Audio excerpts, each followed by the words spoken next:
Buenas tardes. Yo advierto que no tengo ya las energías de María José, sino que estoy en una fase ya de declive y me veo obligado a seguir ya un guión muy exacto, muy concreto. Antes de comenzar a hablar sobre los 3 puntos que quiero tratar, una pieza procedente también de la catedral, una pieza procedente del convento de San Pablo y otra pieza más procedente de otro convento, ¿no? El convento de los capuchinos de Valladolid, los antiguos capuchinos de Valladolid. Pero antes de comenzar, me gustaría poner una coda a lo que has dicho tú, porque si la diócesis tuvo el atrevimiento de vender una pieza tan singular y tan importante como fue la reja de nuestra catedral, el ministerio actualmente tiene la responsabilidad de instalar una gran reja, una maravillosa reja que posee el Museo Nacional de Escultura y que tiene en sus almacenes, procedente de la iglesia desaparecida de San Antón, y está también almacenada. Por lo tanto, yo, en mi condición de exdirector del Museo Nacional de Escultura, sigo reivindicando la puesta en valor de una pieza importantísima del patrimonio vallisoletano, de uno de los rejeros más destacados de nuestra ciudad, y que sea instalada otra vez en el museo, que es el propietario de la misma, después de haber pasado por la antigua, además, ¿no? Bien, vamos a ver si yo sé funcionar esto. Doy las gracias, en primer lugar, a Nostra Aemundi y, por supuesto, a María José, que ha tenido la gentileza de invitarme a participar en esta jornada de clausura de este ciclo magnífico de conferencias que se han impartido. Una de las piezas más curiosas, perdidas por nuestro patrimonio y menos conocida, es una escultura que se conserva en Londres, en la cripta de la iglesia de San Juan en Clerkenwell, en un barrio de Londres. Esta escultura representa a un caballero de la Orden de Malta, en la que se ha querido reconocer a un personaje que nada tiene que ver con Valladolid, don Juan Ruiz de Vergara, que fue, eso sí, caballero sanjuanista y recibidor general, y que fue adquirida en nuestra catedral entre los años de la Primera Guerra Mundial, más o menos. No se sabe exactamente. Fue adquirida por un comerciante también inglés y se la llevó a Inglaterra. Antes de entrar en estudiar la pieza, pues tenemos que recordar que hubo en Valladolid una serie de caballeros de la Orden de Malta durante el siglo XVI que tuvieron un valor, una representación importante en nuestra ciudad y dentro de la propia orden. En primer lugar, don Bernal Francés, en el convento de San Pablo, tenía su capilla, después adquirida con malas artes por el duque de Lerma. Don Pedro Bonisenni, comendador de Fuente la Peña y recibidor general de la orden, enterrado en el convento de Santa Clara, en donde se conserva su tumba. Don Francisco Calderón, el padre de don Rodrigo Calderón, que perteneció también a la orden de San Juan. Y Fray Martín de Duero, que disponía asimismo de capilla en la iglesia de San Pablo. Y aquí está el meollo de esta exposición. Algunos mostraron un especial empeño en dejar memoria de su persona mediante la construcción de espléndidos monumentos funerarios, y otros pues simplemente construyeron su capilla o patrocinaron otras obras, pero no se reflejaron a sí mismos o no se hicieron reflejar a sí mismos en una escultura. El de Fray Martín de Duero, bailío de Negroponte, Nueve Villas y Lora, además de otros muchos cargos en la orden, debe identificarse con el que el cuidadoso viajero Isidoro Bosarte contempló en una de las paredes del crucero de la iglesia de San Pablo y que describió como un bulto de personaje militar vestido de todas armas echado sobre, vamos a ver si, echado sobre un plano inclinado cuya ejecución es de mano muy franca, muy maestra y muy expedita. El morrión, no sé si se ve ahí, el morrión está a un lado para que se le vea la cabeza. No tiene inscripción, cosa que no debía haber quedado así. El bulto es de mármol, tamaño natural. También se hizo eco de que se decía, ahí a comienzos del siglo XIX, que era de mano de Gruero Hernández, reconociendo que no lo desmiente su estilo, pero prefirió incluir a su autor entre los escultores inciertos. Años atrás, hacia 1745, otro historiador local, Manuel Canesi, había dejado escrito a propósito del convento de San Pablo y de sus hijos ilustres que entre ellos debían figurar dos hijos de don Pedro de Duero y doña Catalina Miranda. Uno fue el padre Fray Clemente y el otro Fray Martín Duero, caballero del hábito de San Juan, señalando más adelante que los dominicos vendieron la capilla del Cristo a don Pedro de Duero, caballero de la Orden de San Juan y bailío de Lora. Y en la capilla del Cristo se ve una estatua de piedra tendida al lado del Evangelio, y es de don Pedro de Duero, que yace allí. Aunque hoy sabemos que la genealogía e identificación que aporta este historiador local no eran correctas. Junto con su sobrino don Pedro de Duero, bueno, estos tenían la casa ahí en la calle Torrecilla y todavía se conserva la portadita con el escudo de la familia. Junto con su sobrino don Pedro de Duero, señor de Aldea de San Miguel de Arroyo, en Valladolid, Fray Martín, como dueños que era de la capilla del Santísimo Crucifijo, ofrecieron en 1573-75 al convento de San Pablo 700 ducados en razón de la obra, edificio, reja, retablo y crucifijo y parte del esconce que está debajo del balcón del oratorio de Navarrete para que en la pared pudiese poner sus armas, bultos, letreros y arcos para sepulcro, con tal que no entrase más de 2 pies en la pared y en lo bajo poner sus sepulturas, estrados y lo que gustase.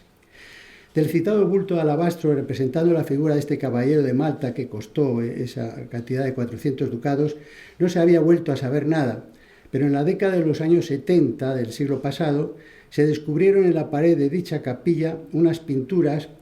Vamos a pasar rápidamente, ahí está lo que acabo de describir, ese rincón del crucero de San Pablo con un corillo arriba que podían utilizar los frailes enfermos, ahí estaba la enfermería, ahí sobre la nave del Evangelio, y abajo vamos a ver, no sé si se verá muy bien, unas pinturas que han aparecido en los años 70, y había un hueco, se había picado la pared y se había facilitado el acceso desde las capillas laterales hasta el crucero para que el público circulara entre ellas durante misa.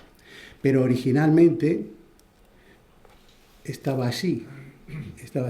Esto no lo he hecho con inteligencia artificial, lo hice hace años y así está seguramente. Y ahí es donde he colocado efectivamente la escultura que hoy está en Londres. Si se fijan ustedes en la parte superior de las pinturas, de lo que queda de las pinturas, pues hay un vacío en la parte central y efectivamente, lo dice uno de estos historiadores, está sin ninguna inscripción, sin ninguna identificación el personaje.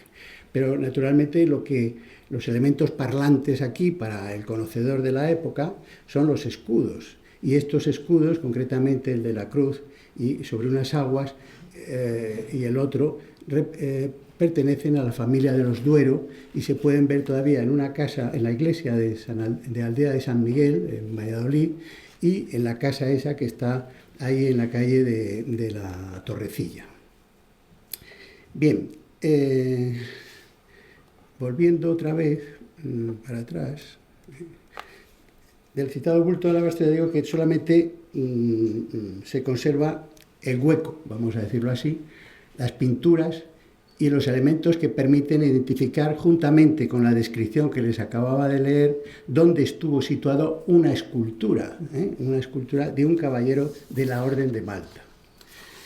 Es muy posible que los acontecimientos bélicos que padeció la Iglesia y convento dominico de San Pablo, con motivo de la invasión napoleónica, convertida en pesebres, en cárcel, después en presidio, etcétera, etcétera, o aquellos otros derivados de la desamortización, que provocaron hasta el cierre de la iglesia, supuso la remoción del sepulcro si es que no se destruyó y quizás la estatua del difunto fuera a parar junto con otras muchas obras de arte de idéntica procedencia a la Catedral de Valladolid.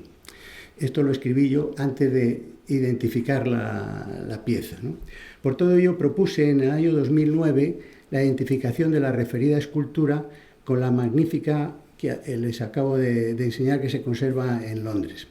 Efectivamente, en el Cabildo de 1908, antes del año 20, por lo tanto, se autorizó al canónigo fabriquero a vender el contrabajo, un instrumento, y la estatua, solamente dice eso, la estatua, sin hacerse en el acta más precisiones. Siempre se habla discretamente, en las actas no se dice todos los detalles, no se dan detalles, ¿no? Así como varios trozos de alabastro, restos de una estatua, que no sé exactamente si se refería a esta pieza, que la llaman restos de una estatua, alabastro, etcétera, etcétera, ¿no? Destinados, se dice, esos restos a las reparaciones que se están haciendo en el sepulcro de San Pedro Regalado en el convento de la Aguilera, que efectivamente es de mármol, y lo hace un escultor vallisoletano, Tomás Argüello. Por otra parte, los argumentos para la identificación del representado como miembro de la familia de Ruiz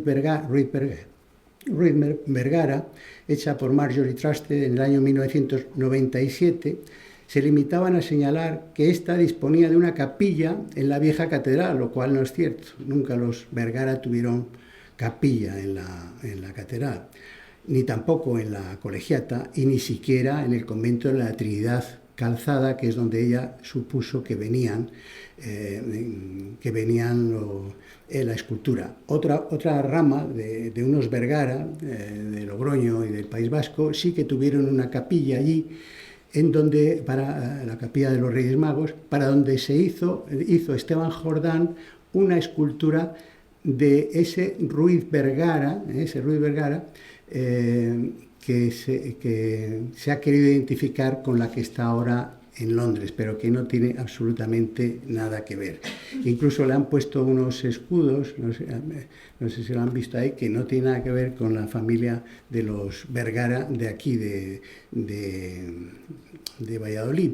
Y el caballero, o la escultura que hace Esteban Jordán para la Trinidad Calzada, no pertenecía a la Orden de Malta, con lo cual hay que buscar otros Vergaras, que es lo que hice yo, hasta que encontré que en San Pablo existió esta escultura que estamos viendo aquí. Atribuida esta de Londres al propio Esteban Jordán, a pesar de ofrecer una calidad muy superior a otras piezas documentadas como suyas, yo creo que es superior a Esteban Jordán, sería una obra extraordinaria esta, como podemos ver ahí. Ahí se ve el paje y hemos visto en la otra un leoncillo que está a su lado. Tiene un detalle extraordinario, los almohadones, la cabeza es fantástica, ha perdido el arma, ha perdido otros elementos que debió de tener. La Cruz de Malta está sobre su armadura, que es completa la armadura, y el otro estaba vestido con unos acuchillados, con una vestidura de civil, de personaje que no tiene nada que ver con la milicia. Hay un gran parentesco con las esculturas de los Boniseni, que están en el convento de Santa Clara, aquí de nuestra ciudad, pero yo me atrevería a decir que esta es muy superior a las de Francisco de la Maza, que son esas obras suyas, las de Santa Clara, y por lo tanto yo no me atrevo a asegurar rotundamente que esto sea de Jordán, pero no de Francisco de la Maza, que muere antes incluso que Jordán, su maestro. Ahí tienen un detalle de lo mismo. Bien, el otro tema de los que yo no me quiero extender, porque hay otro ponente que tiene que hablar también, y nos pueden dar las 12, es sobre la colgadura rica de la Catedral de Valladolid. En una fotografía que Casimiro González García Valladolid incluyó en el tomo primero de sus Recuerdos y Grandezas de Valladolid en el año 1900, se aprecia parcialmente el muro derecho o lado de la epístola del presbiterio de la catedral, adornado con una espléndida colgadura cuya contemplación se ve interrumpida por un retablo salomónico dedicado al trinitario beato entonces Simón de Rojas, instalado allí en 1865, así como la presencia del carro triunfante sobre el que descansa la custodia procesional de Juan de Arfe. Fue calificada por el citado autor como de preciosa y magnífica, señalando también que era de terciopelo encarnado bordada en sedas, nada menos que con el primer oro, dice este hombre, que fue cronista de Valladolid, que se trajo de América. Lamentablemente tampoco se puede hoy gozar de ella en este templo, como ibas a decir tú, y otras muchísimas cosas que proceden de la catedral, por las circunstancias que más adelante se detallan. El primero en citarla fue Gil González Dávila, y recogió un historiador, y recogió la noticia Manuel de Castro Alonso, el archivero de la Catedral de Valladolid, entonces, quien al biografiar a don Juan Vigil de Quiñones, obispo de Valladolid entre 1607 y 1616, aseguró que éste regaló a su catedral una riquísima colgadura de carmesí bordada por valor de 50.000 ducados, que indudablemente es la que hoy luce en el presbiterio en los días de primera clase, se dice entonces. Tal vez el obispo desearía completar el ornato del presbiterio en donde existía, estoy hablando de la vieja catedral, no de esta, no de la actual, en donde existía un dosel de terciopelo carmesí sobre el que en 1606 se colocó una pintura de Diego Valentín Díaz con la titular del templo. El canónigo archivero de la catedral, en el siglo XIX y comienzo del XX, José Zurita Nieto, afirmó asimismo en 1921 que aún luce espléndida, adornando nuestro presbiterio en las grandes fiestas, la riquísima colgadura de terciopelo carmesí con aplicaciones de tisú de oro y recamada de sedas que constituye hoy la más valiosa presea de la fábrica. Sabían elegir, ¿no? Sabían elegir los que vinieron a comprar y los que querían vender. El mismo autor fue el único que se detuvo a efectuar su descripción. Consta de 28 tiras perpendiculares de 3 metros de largura y del ancho del terciopelo, más de otras 6 tiras horizontales cuyos dibujos se hallan dispuestos para formar cenefa o guarnición. Indicó también que fechas posteriores a su realización y para rellenar todo el espacio del presbiterio se había añadido las faldas y mangas de unas dalmáticas, también bordadas sobre terciopelo.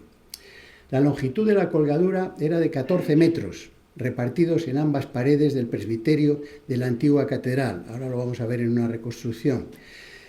Y la superficie total se puede estimar en más o menos en 50 metros cuadrados. Aquí les traigo un detalle de lo que queda de la colgadura entre nosotros. Consciente el cabildo de la importancia de tan rica presea, había ordenado en 1617 fabricar un cajón destinado ex profeso para guardar las colgaduras de damasco y terciopelo, que dio a esta santa iglesia el obispo don Juan Vigil de Quiñones, encomendando la custodia de sus llaves al racionero y prohibiendo que saliera en ningún momento la colgadura rica de la catedral. Ornato extraordinario del presbiterio de la fábrica de la antigua colegiata convertida en catedral. Vamos a verla. Bueno, estamos adelantando acontecimientos porque ahí la tienen en una recreación que ha hecho Daniel López, el arquitecto Daniel López, en compañía de nosotros, en el ábside de la vieja catedral de Valladolid, lo que hoy es jardín o ruinas de la colegiata. Yo no soporto llamarlo jardín de los cipreses, porque es un lugar sagrado, además, ¿no? Bien, pues ahí a un lado y a otro del primitivo retablo mayor de la catedral, que no se perdió, sino que lo vendió la catedral en el siglo XVII a Renedo y hoy se conserva en Amusquillo, es uno de los retablos más interesantes de la provincia. Pues en este espacio es donde estuvo situada hasta que se inauguró el templo de la catedral, la nueva catedral, a mediados del siglo XVII, y se llevó al presbiterio de la catedral. Bien, pues aquí, adelantando acontecimientos, ya se pueden imaginar dónde está actualmente la colgadura. La lectura de las actas capitulares ofrece los detalles que precedieron a su venta.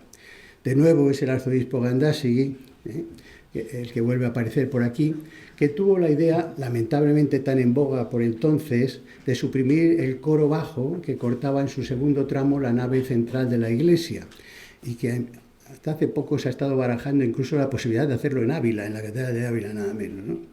Bueno, afortunadamente eso se paró. El ambicioso proyecto, que se completaba con otras sustanciosas reformas, suponía una inversión económica muy considerable. Y como la fábrica del templo carecía de los recursos necesarios, el prelado indicó que en parte se podrían obtener con la venta de la colgadura de terciopelo carmesí que actualmente adorna el presbiterio, ya que una vez hechas las reformas, aquella consiguientemente quedaría sin uso, lo mismo que la reja, ¿no? Esa era la disculpa. Acatando la voluntad del prelado, el cabildo en 1923 acordó solicitar a la nunciatura apostólica la licencia necesaria para su venta, así como autorización al Ministerio de Gracia y Justicia, nombrándose a tal fin una comisión integrada por los capitulares señores Zurita, magistral, fabriquero y secretario del Cabildo. La Dirección General de Bellas Artes remitió a la Real Academia de San Fernando este asunto y se nombró una comisión formada por el Duque de Tovar, don Fernando Álvarez Sotomayor, director del Museo del Prado, y don Narciso Centenás, un gran historiador en arte y experto en arte, que se trasladaron a Valladolid y después de estudiar la petición hecha por el Cabildo Metropolitano informaron a la Academia de que las 28 tiras de colgaduras bordadas y los cantorales, otras piezas que andan por ahí, aunque de gran mérito todos y en más perfecto estado de conservación las tiras bordadas, lo que les da una alta apreciación, no por ello constituyen ejemplares de rareza tal que los haga estimar como únicos en su especie, ni de excepcional importancia por su género y estilo. Abundan los ejemplares en otros templos, me gustaría saber en qué templos, ¿no? Principalmente en sus indumentos. Claro, las tiras de las capas pluviales y de las casullas, aunque por el esmerado arte con que están estos ejecutados y su indiscutible belleza, sean dignos del mayor aprecio. Por todo lo cual, la citada comisión no estimó que por sus excepcionales condiciones sean acreedores a que el Estado se imponga los sacrificios necesarios para que pasen a figurar entre las colecciones de algún museo de la nación. Esta responsabilidad de las salidas acaba siendo compartida, no solamente es de las diócesis. Máxime, cuando con su venta se podría sufragar el coste de obras de muy plausible iniciativa en el templo, en el que además por ellas ya no serían precisos, proponiendo como única condición para autorizar su venta que para muestra de lo que fue esta riquísima colgadura, ceda el Cabildo con destino al Museo Arqueológico Nacional una de las piezas que constituyen su conjunto. Por último, el 7 de enero de 1924, la Sagrada Congregación del Concilio resolvió autorizar al prelado de la diócesis para que el Cabildo de la Catedral, ajustándose a las prescripciones del Código de Derecho Canónico sobre la materia, pudiese vender la colgadura con que actualmente se adorna el presbiterio, junto con una colección de libros, etc. Requeridos como peritos para efectuar la tasación los señores Oliver Copons y Sanjurjo, estimaron que su precio ascendía a 150.000 pesetas, tomándose la decisión de invertir esta cantidad en el pago de los gastos que se originarían con la instalación del coro capitular en el presbiterio.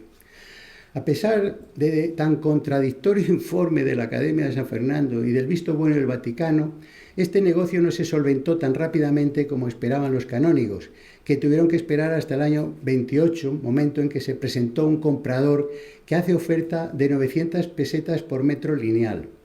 La comisión de ventas, presidida, como es lógico, por el canónigo tesorero, consideró esta cifra como muy apreciable, porque si bien hubo ofrecimientos anteriores de mayor cuantía, nunca vinieron acompañados de garantías de efectividad, como el caso presente. Finalmente el trato se cerró, pero quien las adquirió compró también 4 cojines del mismo género y dibujo. Al parecer, la mayor parte de los fragmentos de estas colgaduras fueron a parar a los anticuarios Luis y Raimundo Ruiz, establecidos en Madrid y Vitoria. Pero afortunadamente en la Catedral Vallisoletana he identificado un fragmento superviviente de tan lastimosa venta que se utilizó como frontal del pedestal en donde se ha exhibido la custodia procesional de Juan de Arfe y otro fragmento más reducido y de idéntica procedencia en una colección particular madrileña. Por lo que se refiere al conservado en la catedral, por lo que es un detalle de esto, en la catedral se trata de una de las tiras de terciopelo de 3,96 por 0,53 que estuvo colocado verticalmente como remate lateral de la colgadura, según puede apreciarse en la fotografía del libro de González García Valladolid. Está compuesta por 5 rectángulos, bueno, no voy a entrar en descripción. En cuanto al fragmento, ahora en una colección madrileña que es igual que este, mucho más corto, viene a ser dos tramos como este. consta de 2 rectángulos y su diseño es idéntico a los remates anteriores, ofreciendo la particularidad de que en uno de ellos subsiste recortada una pequeña tira de las bandas verticales que conformaban el resto de la colgadura, siendo perfecto su estado de conservación en uno y en otro caso. Un tercer fragmento, no sé si lo ven ahí, está ahí en la cúpula del tabernáculo este, se ve en la foto de allá, se ve que asoma un trozo de tela, de tapiz, que envolvía todo el círculo de la base de esta cupulilla del tabernáculo. Pues bien, este tercer fragmento ha desaparecido por los años 80 y 90. Estuvo colocado en este tabernáculo que alberga la magnífica custodia turriforme del siglo XVI a manera de forro interior de su remate cupuliforme. Pese a la fotografía que ahora presento, está en color, de la parte de allá, he hecho todo tipo de gestiones pensando que todavía podía estar por alguna parte de la catedral y lamentablemente no ha podido ser localizada. Como ya apuntaba Zurita Nieto, desde el punto de vista técnico se ha podido comprobar que se trata de un bordado de aplicación en un fondo de terciopelo, de seda carmesí, etcétera, etcétera. Este tipo de colgaduras, bueno, la colgadura de la Catedral de Valladolid podría ser considerada dentro de los esquemas formales manieristas, próxima por consiguiente a otras obras trabajadas a fines del siglo XVI o comienzos de la siguiente centuria en los obradores de los monasterios jerónimos de Guadalupe o El Escorial, y cuyos modelos se divulgaron por otros centros de producción peninsular. Sin embargo, aunque no se pueda señalar categóricamente su lugar de fabricación, podría ser indicativo señalar que esta colgadura que envió el señor obispo de Segovia, don Juan Vigil, la recibió el Cabildo en el año 17 y que éste la enviaba probablemente desde Segovia, en donde ocupaba aquella silla episcopal desde el 25 de octubre del año anterior. Sin embargo, tan corto espacio de tiempo no permite pensar que fuese hecha durante aquellos meses, siendo probable que estuviese a la venta en Segovia o que la adquiriese el obispo de Segovia en otra localidad y la regalase y la enviase a la catedral vallisoletana. Sin embargo, dejando a un lado el tema de su datación y autoría, lo que verdaderamente concedía a esta colgadura auténtica importancia era su gran calidad y sus dimensiones, según puede comprobarse por lo que todavía hoy se conserva y puede intuirse gracias a la única fotografía existente de la misma que contribuye a hacer más dolorosa tan lamentable pérdida. Y recuerdo que una tarde de verano en casa de mi querida amiga María Antonia Fernández del Hoyo, pues estábamos viendo la televisión y había un reportaje, no recuerdo de qué, de turismo por Europa y tal, y apareció esto. Claro, nos quedamos sorprendidos. Hice fotos inmediatamente de la pantalla, no sé si las conservo, pero no las tengo ya, no las encuentro ya, y salía borrosa y tal, pero me permitió identificarlo. Y un amigo, le dije, oye, vete a Chambord, porque iba a Francia, vete a Chambord y búscame algo, vamos, y me trajo fotos y luego ya en internet está localizada. Pero en ningún momento en Chambord, en el castillo este del Bar, se dice que sea procedente de Valladolid ni de España tan siquiera, ¿no? Está ahí decorando la habitación, el dormitorio de Francisco I, el rey que estuvo prisionero en Madrid y que en el trueque ese de bienes de uno y otro país marcharon a Francia papeles de Simancas y vinieron a España pues la Dama de Elche, una Inmaculada de Murillo, etcétera, etcétera. Sobre esto no ha habido posibilidad de trueque alguno, ni siquiera el Cabildo estaría interesado, ¿no? Y aquí ven la cama de Francisco I, es una recreación naturalmente, pero las tiras están aquí no unidas, pero están todas, o muchas de las tiras que hemos visto en la colgadura no llegan hasta el suelo, como tampoco llegaban aquí porque había un zócalo en la catedral del presbiterio, pero todas están aquí. Ahí tiene otra visión es curioso que se ha hecho realidad aquel dicho de desnudar a un santo para vestir a otro, aunque este último tuviese muy poco de santo, Francisco I, ¿no? Y hay unos cojines, como lo que les he enseñado antes, ¿no? Pues ahí está. Es extraordinario, ¿no? Y finalmente, no quiero cansarles porque ya digo que tiene que hablar Manuel Arias sobre otras cosas muy interesantes. El otro elemento que les quiero mostrar también es muy poco conocido, porque está en un sitio, en un templo parisino, pero no accesible. Tienes que rogar y rogar para que te abran la sacristía de los novios o la sacristía de los matrimonios en la iglesia de Saint-Sulpice de París, ¿no? Procede del convento de los capuchinos, que estaba situado pues más o menos donde está Colón, la fábrica de gas, donde estuvo la fábrica de gas, etcétera, etcétera, allí estando en la estación, ¿no? Era un convento muy pobre, como todos los capuchinos, fundados en el siglo XVII, y que pasó a ser patronato de un regidor de Valladolid y andante en corte también, apellidado Zamora.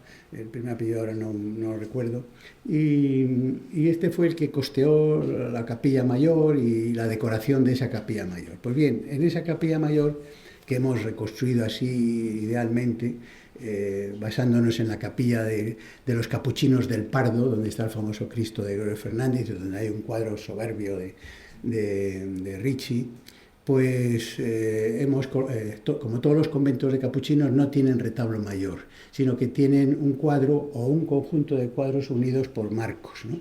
Este de Valladolid tenía solamente este cuadro, que mide una altura considerable, me parece que son 6 metros de altura, 5 o 6 metros de altura, ¿no? Y es obra de un pintor vallisoletano, además, pero no de los que se quedaron, sino de los que se fueron. Este es Antonio Pereda y Salgado, Antonio Pereda, que se marcha a Madrid, y allí entra en contacto con este regidor vallisoletano, que le encarga un cuadro. Pereda tiene relación con los capuchinos de Madrid. Estaba situado enfrente de las Cortes, al lado del Palace, ahí estaba el convento de los capuchinos de Madrid, donde se hicieron los funerales por el duque de Lerma cuando murió, porque el Palace era el palacio real, el palacio del duque de Lerma. Y allí le encarga, en el año 1639, le encarga este monumental cuadro. El cuadro tiene por tema los desposorios de la Virgen, por la sencilla razón de que el templo estaba dedicado a San José en el momento de casarse con la Virgen, ¿no?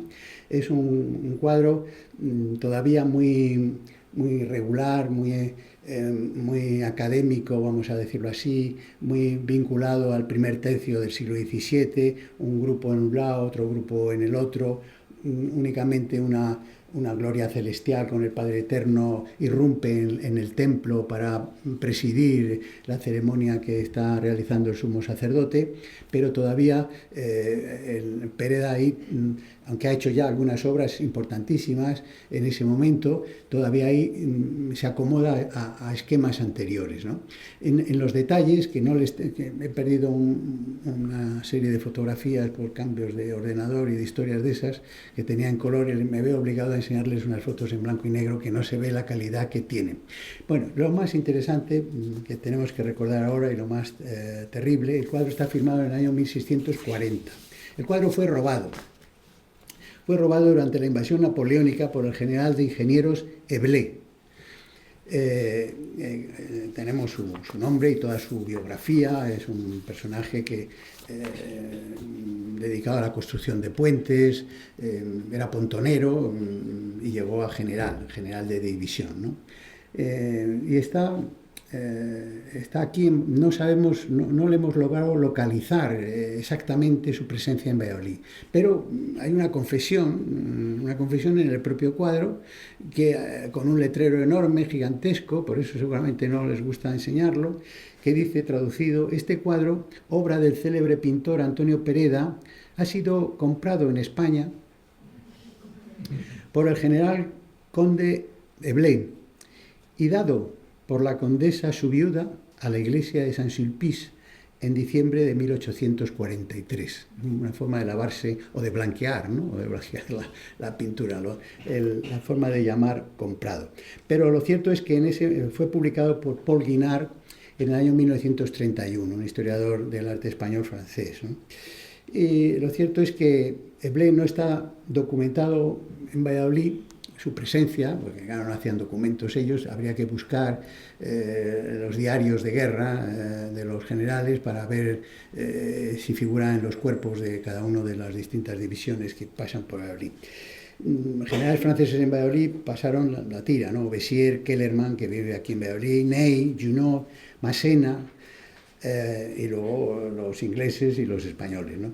Los capuchinos fue un convento que no se destruyó, a pesar de que los franceses mandan destruir una serie de conventos para extraer las maderas, hacer fuego, calentarse y convertirlos en cuadras, etcétera, etcétera. Tampoco se ha destruyeron tanto los franceses como se ha querido decir después. Yo creo que destruyó muchísimo más la desamortización, muchísimo más destruyó la desamortización, y eso, bueno, pues se dice, o lo dicen los curas, pero no se dice oficialmente, ¿no?